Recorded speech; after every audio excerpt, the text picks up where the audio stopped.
Hi, everybody. Welcome. Welcome to this online program of the American Writers Museum and Seminary Co-op. We're pleased you're able to be here with us tonight, and we're going to give everybody a minute to file into the room, to find their seats, so to speak. It's a virtual doorway, but it appears to be a narrow one. So we want to make sure that everybody can get through. My name's Allison Sansoni, and I'm the program director at the American Writers Museum. Just a little bit of housekeeping before we get started while everyone's making their way down the aisles. If you like the kinds of online programs you've been seeing from us in the last several months, you can become a member and get advance notice of special programs and offers, including book clubs and literary trivia and special behind-the-scenes tours and lots of other good things to keep you busy during this very weird time. Our YouTube channel has videos posted of programs from recent months and also from the past 3 years. You can check that as well for news and updates. And if you missed part of this program, that recording will also be up in the coming weeks. As you're watching this conversation, if you have a question, please type it into the Q&A box at the bottom of your screen. We're monitoring the chat for questions, and at the end of this, we may contact you via the chat to raise your hand and ask your question yourself. Our book-selling partner and our partner for this event, both when we're open and here online, is Seminary Co-op Bookstore. And you can order tonight's book online from a link that we'll post in the chat once we begin. The first 24 people who order during this event will receive a signed copy. We're grateful to all of you for being here and for valuing the past, present, and future of American writing. We're here tonight to talk about a wonderful new novel about the green countryside of England and the gray canyons of Wall Street, about love and duty, World War I and all its aftershocks, in a story about the unlikely friendship between a messenger pigeon and an army officer. The story of Cher and Major Whittlesey is based on true events, and its author, Kathleen Rooney, is the founding editor of Rose Medal Press and Poems While You Wait, and the best-selling author of Lillian Boxfish Takes a Walk. She's joined tonight by Michael Zapata, founding editor of the award-winning Make Literary magazine. I'd like to welcome you both, and I hope everyone here enjoys tonight's conversation. Thank you, everyone. I'm so excited here to join Kathleen. I'm obsessed with this book and I have lots of questions for her, but I know she's going to grace us with a reading before we jump in. So thank you so much, Kathleen, and it's right out of the rocket. Congratulations. I'm excited to join you this week on your debut week for this book. Thank you so much, Mike, and thank you to the American Writers Museum, and thanks to everyone for being in attendance. It's an honor to be here. Thanks to Seminary Co-op, and they did have me in over the weekend to sign very safely and socially distantly, and I also stamped those signed copies with like a little pigeon stamp, so in case that's enticing. But I think what you need to know about the book is that it sort of shifts perspective back and forth between the two main characters, Cher, who is a messenger pigeon who's famous for saving a group of soldiers called the Lost Battalion, and then Major Whittlesey, who is the army officer who was in command of that group of soldiers that came to be known as the Lost Battalion. And so I did an event at Women and Children First on Tuesday, and I read from Cher's perspective.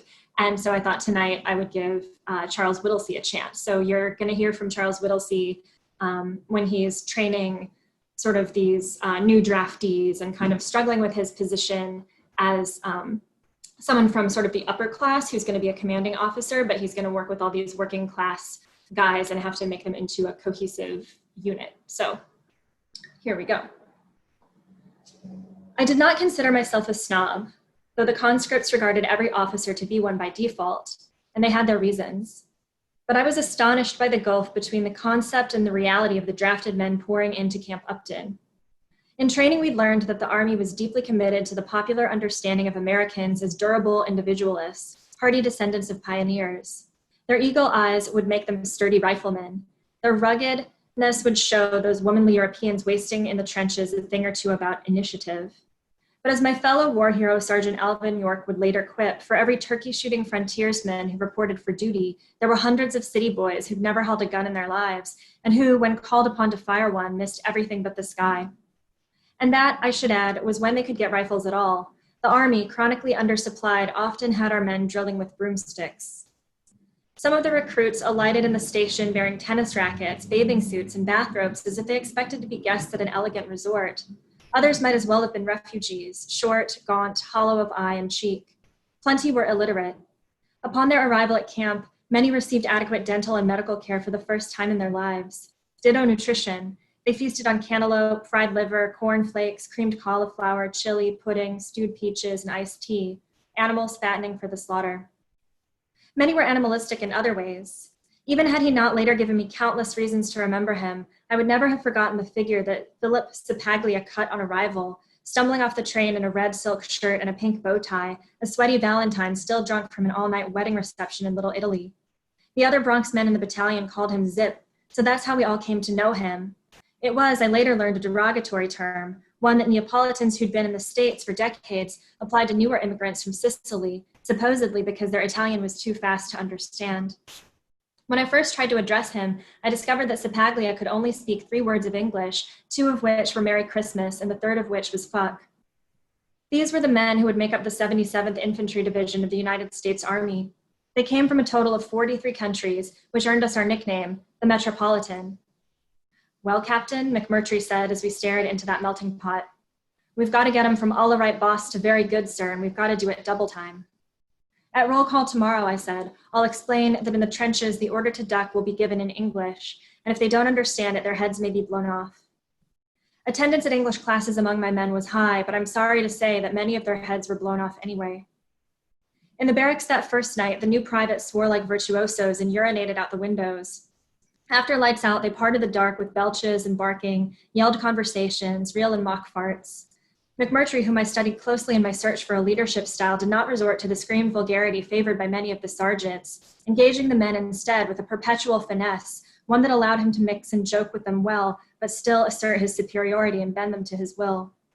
All right, he called into the din. You're a rowdy crowd, not prone to doze. Come morning, we'll start your training, and I'll bet dollars to donuts that you'll sleep soundly tomorrow night. We officers couldn't be everywhere all the time, so in order to discourage certain recurring behaviors, we put up certain signs, of which I took a hand in the composition. Given how I've been living in Manhattan, I hardly considered myself a prude, but I must admit to being ill at ease with my regiment's coarse talk and lewd humor, their contempt for authority and their streetwise cockiness. I did not want to be perceived as a martinet or a cold CO, so my signs addressed them in language they could understand. Please do not shit in fence corners, read one that I recall with particular satisfaction. They proved effective. So too did I find myself ordering men who were accustomed to changing their clothes seasonally to wash themselves every morning, change uniforms often, and take pride in a neat appearance. This wasn't easy as the supply sergeants handed out coats and breeches ill-fitting and mismatched. Men with 32-inch chests found themselves given 36s and told to be grateful to have anything to wear at all. They looked like badly pulled taffy, and on more than one occasion, I had to order them to swap. Given my own double life, I didn't feign hypocritical disapproval of what my men did on their days off or leave time, provided those activities didn't leave them sick, dead, or in jail. I left moralizing concerns to the representatives of the Young Men's Christian Association, who strove like choir boys to keep the troops from harlots and strong drink. Like all the men, I was grateful for the forums that the YMCA established throughout Upton, 8 huts and 3,000-seat auditorium, upon the stages of which we could watch boxing matches, motion pictures, theatrical productions, as well as religious programs on Sundays. The YMCA was proud to inform us officers of the significant demand for Bibles from the men in camp. I didn't have the heart to tell them that the good book wasn't always being put to its intended use. The onion skin pages evidently made rolling papers. One Sunday, a private told me that he'd smoked through New Testament as far as 2 Corinthians. This was a test. He disclosed a small arguable transgression to see how I'd react, the better to gauge the breadth of all my tolerance. That he'd hazard this experiment at all was proof of how far the battalion had come in terms of cohesion, but it represented a risk for me too. If my response were disproportionate, they'd make me out to be a prig or so insecure in my authority as to feel the need to pounce on the mildest lapse. If I laughed along with him and his fellows, I'd put myself on their level, smudging a line of command that on the battlefield would need to be straighter and brighter than a searchlight's beam. So at first I said nothing, only met his gaze with an even smile. Then, when his courage seemed to flicker, "That's resourceful," I said. "Along those same lines, Private, if you're feeling peckish, you might check the chaplain's schedules and take communion as a second breakfast." As jokes go, it was unlikely to make the pages of the Lampoon, but it seemed to do the trick, returning the soldier's serve, not surrendering the point. A couple of onlookers suppressed nervous laughter, and I walked away. But I honestly wasn't sure how the exchange had come off until weeks later at the Harvard Club in Manhattan, where I and some of the other officers had gone on leave for dinner and a drink. "I heard a story about you, Whit," McMurtry said, and proceeded to recount my exchange with the private, fairly accurately in substance, if not in my exact phrasing. Wary, I allowed, that it was true.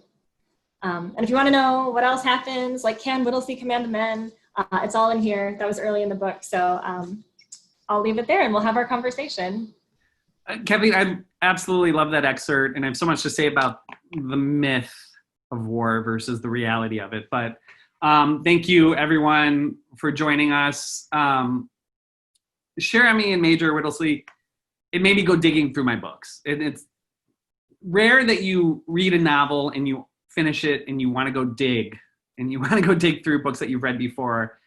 I found this epigraph for the novel The Glory of the Empire, a novel of history. And I just wanted to read that to start this off because I went digging because this is what I was looking for.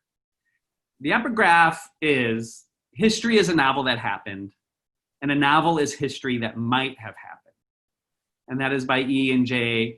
D. Goncourt. And this novel happened, your novel happened, and it didn't happen. And it's so damn elegant and brilliant, and it captures, or I like to use your term, it puts a parentheses around some of the things that I love most about literature, which is the illusion of how history is told, the forgotten during this period, the queer and the soldiers and the others and the animals, ecological sentience, and the reality flattening horror of war. So thank you for this novel. It meant a lot to me. And your novel also has, this is my first question, and also has a fierce conversation with what the false narrative of history, how the false narrative of history is often presented to us, versus the forgotten or purposefully avoided truths. So truths about war, truths about queer history and trauma and propaganda, and what constitutes a hero. And Cher thinks this about a poem after which she is named, a poem about war, and that it, quote, presents the vast obscenity that was the Great War as a jolly adventure. For me, that was a heart-rending quote. And later, a little after talking to a journalist and when thinking about the truth behind the incident of a friendly fire, I don't want to give too much away, but there's an incident of a friendly fire, the Major thinks we were symbols now, no longer in control of our own stories. There's this thread of illusion. Can you talk a little bit, I really want to hear you talk a little bit about these illusions of our narrative of how history is presented, whether that's war or nationalism or daily life, these historical illusions. Yeah. I love that question and I love that intro. And so thank you for the really great reading of it. I mean, I said this to you in email, but I feel like you read the book that I hoped I had written. So I'm glad.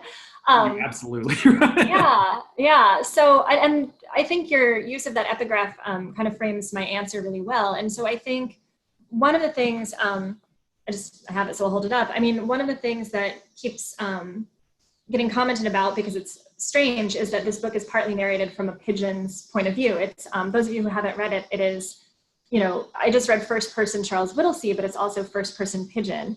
And I think, I hoped that wouldn't just be a gimmick, but that it would let me do some mic of what you're talking about. Because I think when you are reading a novel and it's historical, there's all this artifice that's like between you and the history, which I say artifice not with a negative connotation, but a positive one, because like the artifice of a novel, I think about history calls your attention to the artifice of all history, that all history in a way may as well be a novel. And I'm not saying in 2020, it's really important to say, I believe in the truth. I believe in facts. I believe in reality. I don't think we can just say what we want. But I think, it's that old cliche of like history is written by the victors. And so I would say that neither Cher nor Major Whittlesey are a victor. And so, I've always liked the perspective of the underdog, or I guess in this case, the underdove, sorry. And so I think, there's something about using like a really aggressive, sort of unusual point of view that I hope will do kind of, Mike, what you're saying is like call your attention to the illusory nature of all of this stuff that we're told about war.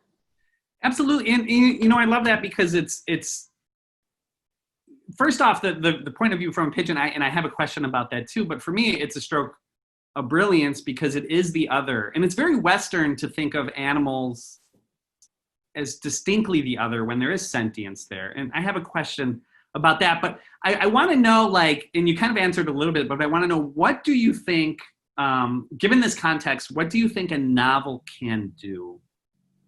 And I want to say should do, but what can a novel do that history books can't? I love this question. And a book that I always talk about when I talk about this sort of aspect of the novel is Susan Sontag wrote a book called Regarding the Pain of Others that probably a lot of people have heard of or read. And it's kind of a continuation of her work in her earlier book on photography. And one of the points that she makes in Regarding the Pain of Others is sort of this idea of understanding. And if we can ever, if we haven't experienced a trauma or if we haven't experienced an event, can we ever really understand it? And she kind of comes down on the side of no, that we can't. And I respectfully disagree with Susan Sontag, which I feel like she would like because she was like a combative kind of person. So I, RIP Sontag, but I disagree. But I think she might be right in the case of she was talking about photography. And so I'm not sure that photography can help us understand stuff. But to your question, I think a novel about anything, but especially a novel about something so colossally traumatic as World War I hope can get us closer to that understanding. And I think it's because, and I say this as someone, lest I offend any photography lovers, I love photography, I love visual art, I love cinema, I love film, but for my money, of all the genres and of all the media, fiction is what breaks down that wall between ourself and other and like actually lets us into, I would say the shoes, but like pigeons don't wear shoes. So like the eyes, the hearts, the minds of someone who's very unlike ourselves. And so, I don't know, people might want to debate me about that, but I really think fiction has that magical power that no other genre has, as much as I love those genres. I definitely agree. I have a friend who's an activist who is constantly just the most avid fiction reader, one of the most biggest readers I've ever met. And he says it doesn't propel his activism. It's the only way he could understand being one to a degree, even though he shares so many things in solidarity and his own life story matches the people he's working with. But because you get to think the exact thoughts of the greatest thinkers, the darkest and the most melancholy. And that brings me to, I have a tangential thing because Major Whittlesey is very literary. The context through which he understands some of the war, not all of it, but some of it, was bringing up ancient historical allusions to war and poems. And that clashes for me, that I felt like his history was shocking him as much as the war in those allusions. And they were very beautiful and they were not tangential. They were almost done like, I love Sebald as a writer. And I thought of him when you were like constructing these historical allusions, but they were done in such an artful and elegant way in the middle of war. And it was 1,000% believable. So for me, this wasn't a question I prepared, but now I'm suddenly fascinated with the idea of the Major and his connection to, like you were saying, connection to history, connection to literature, as he's in this terrible, nightmarish situation. Yeah, and to that, I think, one of the things about Whittlesey that's interesting to me, because I've always been fascinated with World War I, and I don't know if there's other participants who are fascinated with World War I. I don't want to say it's my favorite war because I don't like war, but it's the war that, for whatever reason, ever since I was a kid, has been the most magnetic to me. And I think part of it has to do with that literariness of it, or that educatedness of it. And I think part of why I chose to read this scene is I think part of why World War I haunts me is because there were so many men who participated in it who had like the finest educations. They were the products of the finest schools, both on this side of the pond and in England. They were the officers anyway, and it was a huge divide. This is not true of the draftees, but Harvard, Cambridge, Oxford, just like the best of the best. And so I think one of the things that I always saw when I was reading about it growing up, like Wilfred Owen, Siegfried Sassoon, all these people who kind of, we know the war through their literary output, you see them grappling a lot with like, what is the point kind of anything? Like if I've had all the advantages, I have this great education, and I'm supposed to be one of the smartest, most promising people on the planet, and that has not prepared me for this thing that I'm being asked to do. And like the trench warfare is just such a world apart from, kind of to go back to your first question, the illusions like of what war is going to be like, this like chivalry or this like we band of brothers kind of Shakespearean thing that, yeah, it might suck a little, but ultimately it'll be kind of fun, or we'll kind of have some good stories to tell when we're done. And so I really wanted to write a book that questioned that idea. I love it, because then, I mean, they're absolutely presented with what you call that vast obscenity, which is elegant in that it uses that literary term from the early 20th century, but it slams it into the reality, the flattening reality of war. I mean, it was just so well done. And that character to me, I was thinking of Sebald, but I was thinking of the fallacy of literature when used for nationalism, the fallacy, and I have questions regarding media too. But I do want to give Cher Ami her spotlight, because I was so absolutely enthralled with this. And to give everyone a little bit of context, I've been fascinated, I'm always fascinated with novels that use animals, the sentience of animals, or the sentience of ecology, because I always think for Westerners, it can be a little bit more difficult to dig into that sentience. And I think that's changing. My grandmother was Quechua, so indigenous in Ecuador. And so when I was reading about Cher Ami, into sort of this animal sentience and the empathy and sort of the historical record that she records, not only that, but the deep sort of confusion and empathy that she has for humans, at once both monstrous and loving. There's no anthropomorphizing. This is animal sentience, and this is approaching animals on their own terms through our thoughts. So there's two quotes that really I want to read that stuck out for me. There's one when you're talking about sort of the vast violence that we inflict on animals. So Cher Ami says that humans pervert our respective natures toward their own ends. And by doing this, perhaps they express their own nature. And this, to put in context, is Cher Ami really trying to grapple with how humans, Westerners, use animals to the device of war. And yet there's this vast love and solidarity that we have for them. And that's, for me, that's shown most tenderly throughout, but specifically with Bill Kavanaugh. Yeah. And Bill Kavanaugh, for those who haven't yet read, is just this fascinating character, this pigeon raiser and handler who the major falls in love with deeply from afar.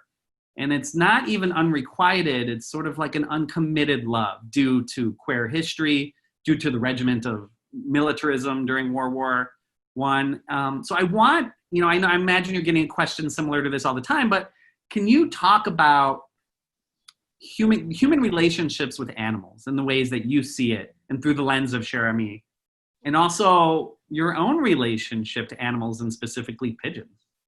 Yeah. I love this question, and I think I like that you liked the Cher Ami point of view, and sort of what I wanted to do with her point of view was just try to, like you said, not anthropomorphize, but really get embodied. And I think, one of the great things about fiction, if it's done well, is that you really do get this embodied experience of another body in a way. And so just to go back a little bit, Cher Ami is famous, like I said, for carrying this message that saved the Lost Battalion from the friendly fire incident. And she was so famous. Some people here may know because you're museum goers and museum fans, but she was so famous that they stuffed her after she died taxidermied her and put her in the Smithsonian. And so you could, and I encourage you to, once it's like safe to do so, go see her in the Smithsonian. And she's just on the World War I exhibit. She's on a little stand. She's missing a leg because she got, that was one of her injuries. And I think early on in my research, when I knew I was writing this book, I went to go see her. And that was just kind of profound because her body is kind of a text and her injuries are sort of like written on her body. And so I felt, anytime you write across great difference as a novelist, you want to do that other justice and not other them. And so I wanted to make sure that my pigeon point of view wasn't cute, and goofy. It wasn't just like me, a pigeon, coo. And so I think, that's the first thing. And then you kind of behind the scenes, like glimpse behind the scenes, you emailed about like kind of oral histories. Cause like, even though this is a written book, like one of the things that I wanted to point out is that Cher can't write. So she's like this protagonist, but everything that she's saying is like oral or just even thought. Like she can't communicate, or pigeons don't communicate in the same way that humans do. And I think for a long time, kind of like you're saying, at least in the West, humans have taken animals' inability to communicate exactly like humans do as like, well, they don't have feelings or they don't have language. And so sort of to tie it, together with Bill Kavanaugh, I think I wanted to show those like competing impulses of like the respect for animals and then also the dismissal of animals or the perversion of animals' nature in Bill Kavanaugh, who's this figure who, he's been drafted. He has like no choice but to take these birds and make them part of the machinery of war. But you find out that in his previous life, he just raised pigeons for fun, like up on his loft in New York City. He just loved them and they were his favorite thing. So I wanted to have that. And then there's also a scene, I don't want to spoil too much for people, but where he and Whittlesey are kind of talking, and Bill Kavanaugh's a Catholic and he's very devout. He's still a true believer and finds a lot of comfort in his religion. And he's not one to question it, but he does slightly question what he's been told by the religion, which is that animals don't have souls. He flat out asked his priest when his first pigeons died, like, will I see them in heaven? Can they go to heaven? And the priest told him, no, you won't. They're not the same as humans. So I guess I don't want to ramble too much, but I think that all of that stuff, I didn't want to tell the audience how to feel. I think that's another great thing about novels is you can show people things without an agenda necessarily, and you can put things in front of people and let them pay attention and they can decide how they feel. But I wanted everything you said in the question is stuff I wanted people to be thinking about. Did I answer all of that? Oh my, yes, absolutely. And Jeremy, you do that so masterfully because she is both confounded and in love with humans. And I think that's so true of, like you said, oral tradition, in which it's not sort of this sort of like technical, organized thing that some novels can be in the way where it's like, I have a thesis, I'm going to fulfill that thesis through story.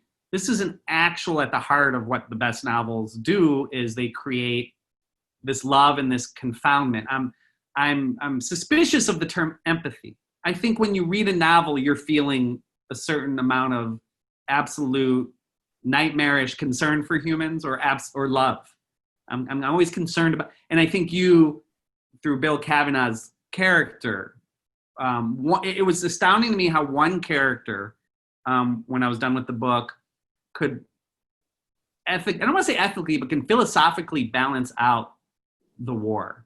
And I think that was happening for Cher and me. I think that those relationships, maybe not even balance out the war, but those relationships gave meaning. That's what gave meaning to everyone's lives in the short time that they spent together. And I just absolutely adored that. I have one more quote. I have the whole, like half the book quoted, but there's one thing that really stood out for me. And this is the biggest moment where I did think of my Quechua grandmother who spoke to animals, who did say that animals went to heaven. I myself, I'm an atheist, but that was a beautiful thing to hear as a child on a farm. But you say, right, Cher Dami says, everything that thinks and feels grows by subtraction. And then goes on to say, most of them, meaning humans, seem to struggle with it. It's just this very elegant philosophical view of, for me, ecological sentience, and the view that Cherami has, not only about the soldiers, but about her own sort of situation. So I just love that.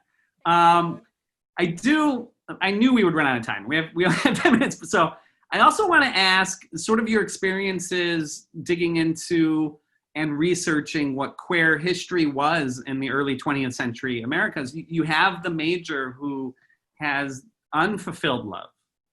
And in part, that is due to the circumstances of the war and largely due to the circumstances of society at the time, and living even in New York City, having to find that love and find that meaning with other people through ways that today connect through queer history from the early 20th century to Stonewall, to current liberation today. So if you can talk a little bit about when researching and writing that aspect, was there anything that in the history that you found that sort of connects to today, connected to the process of writing the novel?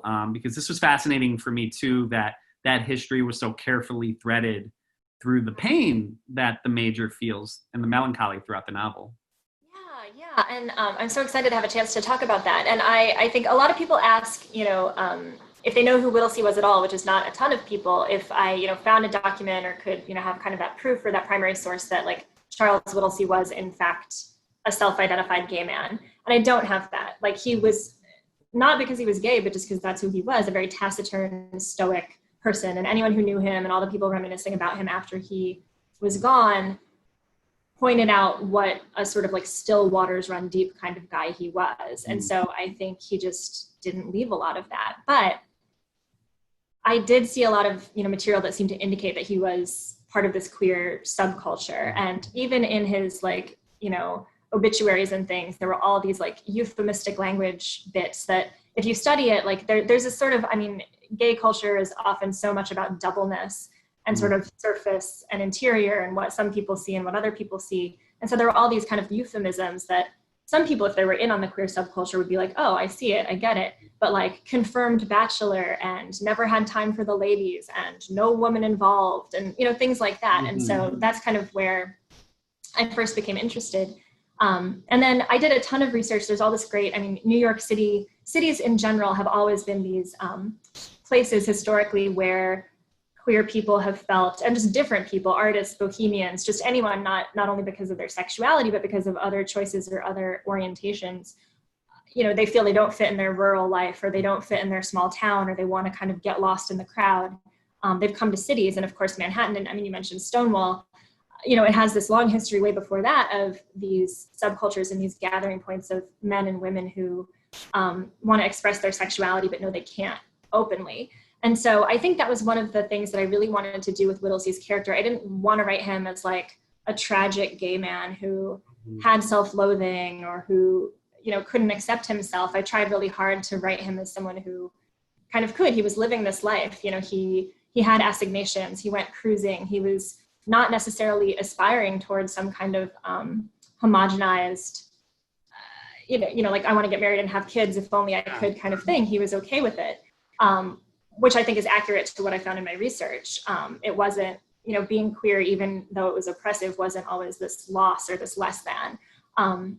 So I really tried to show that he had this place within this subculture and that what really messed it up was not the fact of his queerness, but the war, because he became a war hero. And I think, again, it's not too much of a spoiler. He went from being pretty anonymous to this incident in the war, which the media got a hold of and the government got a hold of. And I feel like it's really important that I mention, maybe some people here have heard of Whittlesey, but I hadn't before, and most people haven't. Whereas at the time, after he did The Pocket, he was like as famous as like Kim Kardashian. Like everyone knew who he was and who Cher was. When you're trying to live some kind of private life, when you become a public figure, that just gets taken away. And so I kind of wanted to show that as a cost of war that was hard, not because he was gay, but just because being a war hero is, I think, pretty difficult. Yeah, and I found that profound that so much of his melancholy was because of what the war disrupted and what he had normalized for himself as a life in New York City, that with the happiness and sort of the routine of it, and being automatically adjusting to the routine of the war, I found it profoundly sad, profoundly American, how much the media in 1918, when he comes home from the war, 1918, disfigured his life.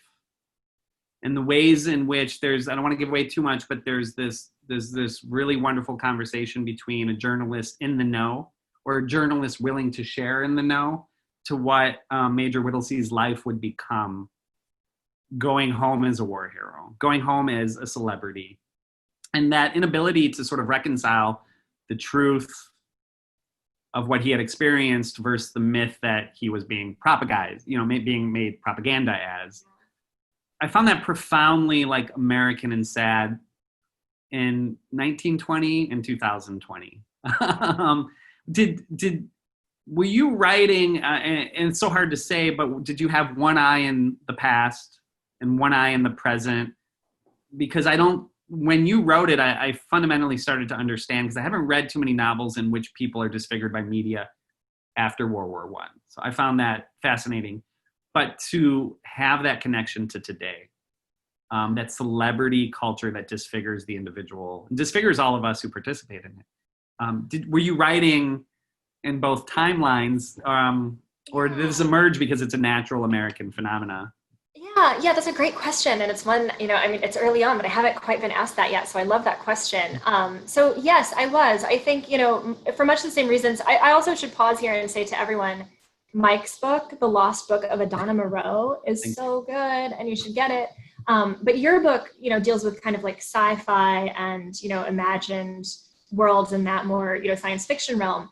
And I think, like the best sci-fi, which people say, maybe it's set in a future, but it's really about now. Mm-hmm. I think for me, my favorite historical fiction does something similar, but, moving temporally backwards. So it's writing about the past, but in a way that reveals something about our present.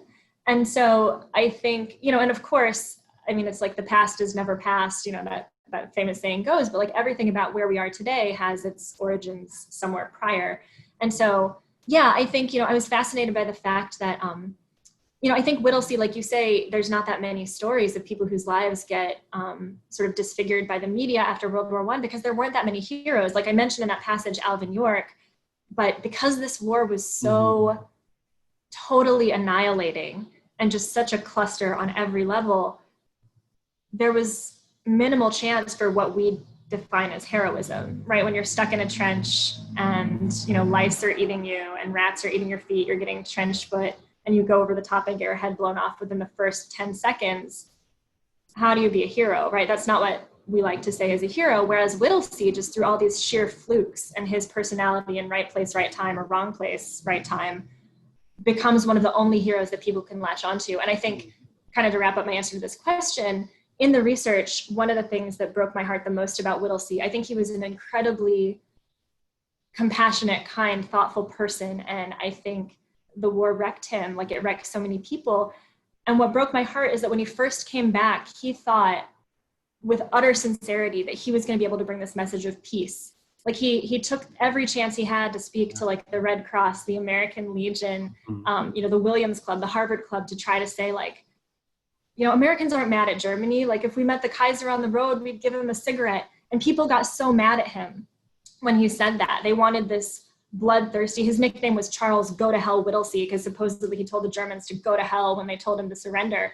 And he strenuously said, like, I never said that. And just the rest of his life after the war was a bunch of people being like, no, like, that's not the Whittlesey we want. We want this Whittlesey. In the thirst for war after, and how he played that, wanted to be defiant against that role. That absolutely profoundly sad. I have to read another quote. I've read this quote to like my wife. I read it to like people at my work in a Zoom meeting, because it relates to right now. Everything, everyone in this virtual space, we're all dealing, there's this unifying and difficult time we're all going through together. And so I stopped reading for the night after I read this quote, because I wanted to give it some severe thought. So I just want to read it. As we'd soon see, a true waking nightmare requires full knowledge that a disaster is about to happen. Indeed, it has happened before, and that this knowledge will do nothing to stop it from happening again. So this rings true in normal times, but I feel that so many of us can feel it in our bones right now. I imagine you didn't write this part before COVID, or you wrote it before that, not during. But the truth feels eternal. Can you just? I know we do want to offer time for other people, but if you could talk very briefly about that idea of disaster and how it runs through this quote. Yeah, I'm glad that you liked that. And I think, that is absolutely, as I was writing it, I wasn't thinking about the pandemic because it hadn't happened. A book gets finished and sold and produced way before the moment that it drops. And then I think that's one of the also weirdly magical things about books is you write all this stuff for certain reasons, and then it comes out in this landscape where people are going to make of it what they will based on whatever's happening at the time. So I love that. I think that's cool, but I can't claim intent for that. But I am, so I think I was thinking honestly of another disaster when I wrote that. And I was thinking specifically, this isn't a climate change book. People in 1918 didn't have the knowledge we do now of climate catastrophe. But to me, because of Cher and me, because of the animal aspect, I think it's an ecological book. And so I was specifically thinking of climate change and just this state that we find ourselves in where we know that we have this increasingly closing window of time to save ourselves. And we also know we could do it if we tried and if we cooperated. And I'm not going to say we're not going to do it, but it's not like the clock is ticking and it's not looking great. So that's kind of what I was thinking. But I also hope, I don't want, everyone to come away from this thinking like, what a hopeless novel. But I think, the book does, if not hold out hope, does kind of like you were saying with Bill Kavanaugh. And I really think with like Whittlesey and Cher and me, something that's giving me comfort right now is the thought that like, okay, maybe I can't like save the world, although I'm trying in my ways, like hopefully I think we all are. But what gives me comfort when I feel really grim is what I tried to write about, which is like, we can't control the world. It's a world war. Like none of the people in this book or pigeons in this book are going to stop the world war, but they can try to do their own job as best they can. And they can try to be kind to the people around them. And in their little sphere, their world, it won't stop the world war, but it'll make their world more compassionate. So that's kind of what I was thinking about. I love it. And I apologize to the American Writers Museum. I missed a note. We do want to remind people, and I would agree with that I didn't come away with the feeling of disaster with this novel. Just awe and beauty and melancholy too. But I do want to ask people to type their questions in the Q&A. The second I get to talk to Kathleen, I know I go on and on. So I want to move it towards the wonderful audience. So if you have questions, please type them right now in the Q&A, and we'll definitely get to those. And while you're typing, I'll do a very quick bonus round. So then we'll have some good questions from the audience when we're done with the bonus round. Real quickly, without even thinking, what writer, living or dead, best captures our current state of unreality? Oh, wow, without thinking. Okay, I think probably... Oh, see, I'm thinking, you know what? I think I'm going to shout out, I don't know if she's on this meeting, but I think my friend, the writer Elisa Gabbert, who has a book called The Unreality of Memory. It just came out. It came out on the same day as my book. My book's birthday. My book is a Leo. It came out on August 11th. And her book came out that same day too. And it's a collection of essays from FSG. And again, it's The Unreality of Memory, but she talks so much about disasters and so much about so many of the themes we've talked about tonight. And so I think for me right now, just like in this moment, if you ask me on another night, I might have a different answer, but right now that book, I think it's really nailing what it feels like to be in 2020. I'm sold. I'm all right. So after pigeons, what other animal would you be? Ooh, a dolphin. Oh, nice. Oh, nice. Yeah. I'm not going to ask what you're working on right now, but what other obsessions are keeping your brain busy? Yeah, so I think he's probably in the audience. My friend Eric Plattner, who's another writer who I do Poems While You Wait with, and we, in non-pandemic times, go on long, long, long walks through the city, and we haven't gone on as long of walks now, but we're still going on walks. So I think taking walks in my more immediate environment, but finding ways to make them new. Like, I don't know if there's any other walkers on the call, but today we walked through an alley that I had never walked through. And that sounds so minor, but just being on the alley instead of the street, like blew my mind apart with the change of perspective. Oh, nice. Oh, walking is obsessive in its, as I know from your previous work too. Yeah. Lillian Boxfish knows that too. Yeah. I think we had a question from Casey, who had her hand raised and then disappeared for a second. So if you're still there, Casey, go ahead and type your question in. It looks like we have a couple in there too. In the Q&A? Oh, okay, here we go. Yeah. This is, I'll just read. This is from Jennifer. I do like this question quite a deal here. And then once Casey gets hers in, we can ask that too. Jennifer says, how do you deal with rage as the natural world unravels? Yeah, how do I deal with rage as the natural world unravels? That's a great question. I think rage is an appropriate response, and the way I deal with it is I try really hard not to feel it. I try not to feel rage. And I think for some people, anger is, as Johnny Rotten says, anger is an energy, and I get that. But I find that for me personally, rage hurts me a lot, and it puts me in a state where I can't act. I just sit and get so mad and so like emotionally constipated about things that I don't find it personally productive. So I try not to feel rage, but what I try to feel is more, this quote gets attributed to Gramsci, and I don't know if he actually said it. It's one of these quotes that's so great you want him to have said it. I don't know if he said it, but he sort of defines his philosophy of life as pessimism of the intellect, but optimism of the will. And so to Jennifer's very good question, I think the way that I try not to feel the rage that I find harmful, but to put myself in a state where I can act, is I let myself be intellectually pessimistic. I'm not a Pollyanna. I don't blow sunshine, but I try to have optimism of the will so I can get out and like do stuff. And a thing that I would say too, specifically to not, that's kind of a good answer, I think, but abstract.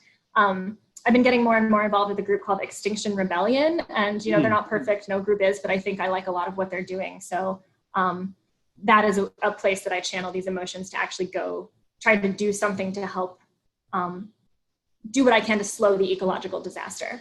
Yeah, I'm familiar with the anti-extractivist wing of them in Ecuador, where I have family. Stefan, I know we have a hand raised. Hopefully I'm doing this correctly. There he is. Can you hear me? Yes. Hi, Kathleen. Hi, Michael. This is a wonderful evening. Thank you very much for this. Absolutely. Just before the questions came on there, my computer cut out, so I don't know if anyone's asked this question already. I'm just wondering, Kathleen, how long it took you to research this book? And that was did you do all the research first and then write it, or were you writing in between the research, should I say? Yeah, great question.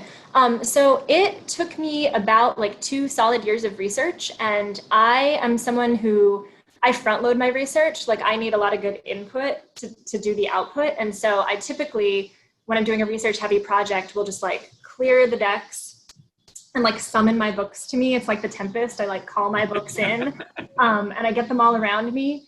And I just read and read and read and read. And I read, stuff from the time period, stuff about the time period, primary sources, like newspaper stuff. I went to the rare books room at DePaul where I had to put on little white gloves and like they wouldn't let you have a pen. You had to use a pencil lest you like damage the book. So I did all of that. I went to the World War I Museum. I went to the Smithsonian. And then my thing, and this is my spouse Martin C. is a writer too, and this is a secret he shares, is that you do all your research. This is a trick that works for me. You just do all your research. So I had this like 250-page document. And then I almost never looked at it again.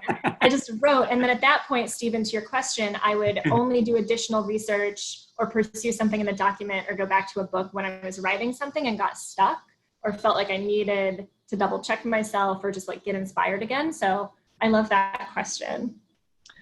Oh, I love that because that feels very much like the sort of the reality building that you don't need when you write. I love that.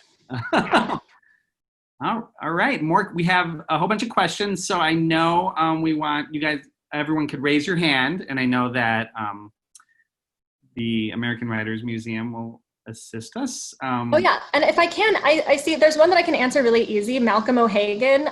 It says you have some Irish ancestors. I do. Kathleen Rooney is a bit of a tell. My favorite Irish writer. I just want to answer that question because it's quick and easy, and I love talking about Irish writers. Sebastian Barry, who's contemporary. Sebastian Barry is amazing. He's amazing just as a writer. He's amazing as a historical fiction writer. And his book, it's behind me on the shelf, A Long, Long Way, is one of my favorite World War I novels ever written. It's about like Ireland's role in World War I and how it was a country with no country kind of, and how they were this people who were trying to find their own, system of home rule and just in the midst of this global cluster. And it's so good if you haven't read it. Oh, I need a list from you, Kathleen, very badly. We have this great question, Timothy, and if you want to ask it, you can raise your hand, or I could absolutely be okay asking it on your behalf. But Timothy had said, Ocean Vuong wrote a cool article after his novel debuted about the books he needed to write his book. I like that. That almost references like, Borges' endless library. We need books to write books. So what were some of the books that you needed to write Cher Ami? Yes, and I'm gonna, lest I leave anyone out, I have my book here, and that's something that I feel is really important to give credit where it's due. So this isn't everything by a long shot, but the books that I found I really, really needed, I'm not gonna list all of them, and that would be boring, but like two of the books that I could not have written this without are Cher Ami, The Story of a Carrier Pigeon by Marion Cawthron, and it came out in 1934, and it's actually a book for children. And I think children in 1930s were given more credit for being able to reach because it's like thick and has chapters, but it's like the child's version of the story of Cher Ami's life all the way from birth until the end. And I think that really, really helped me understand the way that Cher Ami was presented at that time, and then what I wanted to do with my take, because I don't present it just like Cawthron did, because it was the 30s and it was for kids, but it was so, so helpful. And then this other book that I thought was really, really helpful, it's got a long title, so I don't want to mess it up, but it's Finding the Lost Battalion, Beyond the Rumors, Myths and Legends of America's Famous World War I Epic. And it's by an independent scholar named Robert Laplander, and it is this doorstop. I don't have it, but it's huge, and it's just this minute-by-minute account of the Lost Battalion that was so helpful. So I love that question. Great question. Did you have? I have an addendum to that too. Do you have them right next to you? You said you call them to your writing space. Yeah. If so, I'm not in my office, but it's over there, and I have like when I'm working on a thing, I have shelves dedicated to the books that are the most important, because I do feel I'm a big believer in books as objects, and I know e-readers are great, but I need to have them with me. Mm-hmm. Yeah, my sons will grab books off the shelf, and I'm okay with it. I want them to just feel it and play with it as an object. Yeah. We have, Casey just had a quick addendum to that too. What was the name of the children's book author again? It's Marion, so it's Marion Cawthron, and it's Cothren. Perfect. We have a question from Preswick. And feel free if anyone wants to go on with their voice and raise your hand, and we can answer it that way. But Preswick says, do you see pigeons and crows as mortal enemies? I mean, like of each other or of me? I think that's a really good question. And I think, in my neighborhood, probably like a lot of people, I've always been like a casual bird watcher, but I feel like nowadays many of us have more free time to notice quote unquote nature. I don't love nature because that sets us apart from it, but the ecology around us. And I've seen a lot of crows and I've seen a lot of pigeons, and they seem to be coexisting. I haven't seen any problems, and none of them make me personally feel uncomfortable, but I love this thing. I'm going to share with you my two favorite like crow and pigeon facts. They're among the most intelligent, at least in discernible to human terms, of birds, intelligent as defined by us because it resembles us. And even though all crows and pigeons to the average person look alike, I think most humans would have a really hard time telling, one bird apart from another. Both pigeons and crows have been studied, and they can really, really accurately tell individual. They have incredible facial recognition, and they can distinguish between humans so easily. Wow. And I just think that's pretty cool. Yeah, there's that, there's this, when I would go visit my grandfather in Ecuador, he also would raise llamas. And I remember he gave me one summer, I was staying there one summer, he gave me the llama. And I was obsessed, being 7 or 8, trying to make him do human intelligent things. But this is like when my grandmother and grandpa would say, like, this is the sentience of ecology. They're not going to do what you do as a 7-year-old. We have a wonderful question, Laura. It's Laurel and Sturkle, if I said that appropriately. And she's saying you spoke of Lillian at our book group in the university club. So she pre-ordered the book and can't wait to jump in. And if you've not spoken yet of how you voiced Cher, Emmy, could you tell of sort of the inspirations and the way that was voiced? Yeah. So with Cher and me, I kind of wanted, I've kind of mentioned, I didn't want to just anthropomorphize her, and I didn't want to make her cute or a gimmick. And what I wanted to strike with her was sort of this, this balance, this blend of like perplexity and horror at what the war was and how the war was sort of coming from humans, and how she really, really disliked and just couldn't understand that. But then also this kind of bemused, enchanted, Mike, you kind of talked about it in some of your questions, this true love of humans. Because I think one of the things I discovered in my research is that pigeons and humans are intertwined. Like historically, they go way, way, way back. And so this recent sort of cliche that pigeons are rats with wings, I don't like it. I think it's mean to rats, and I think it's mean to pigeons. But that's a recent feeling. And so I think, Laura, to your question, I wanted to kind of write a pigeon that would capture the closeness that humans and pigeons have had up until recently. And so just to give some examples of that, and Cher and me, like, when she's talking, she's very well versed in pigeon history. And like, I wanted to give these pigeons this culture that they pass down to each other. And, pigeons are taught that, in the Bible, when Noah sends birds out to try to find land, it's a dove, but pigeons and doves are the same. And so in the pigeon culture, that was a dove that helped Noah.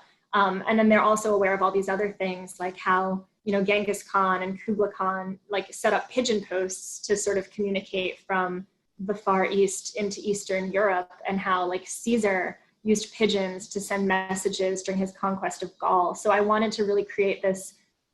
To me, I think, Laura, your question's really good, because I tried to create this voice that was an individual, but that was also from, birds are in flocks, right? So this individual speaking with like an inextricable sense of herself as part of this collective and part of this continuum of history and part of this flock that she sort of couldn't imagine herself not being a part of. I love that. And it strikes me as something that Americans are struggling with right now. And what we could learn from that animal sentience. I love that concept and that question. Thank you so much. Like one more maybe? Yeah. We'll say this one because I know Elizabeth Wetmore, no question, just a big thank you to you, Kathleen, for the inspiring conversation. And I think that was all of our questions. There's a really wonderful note from Malcolm. Thank you, everyone from the American Writers Museum. I jumped happily at the chance anytime I get to talk to Kathleen about her work, about literature.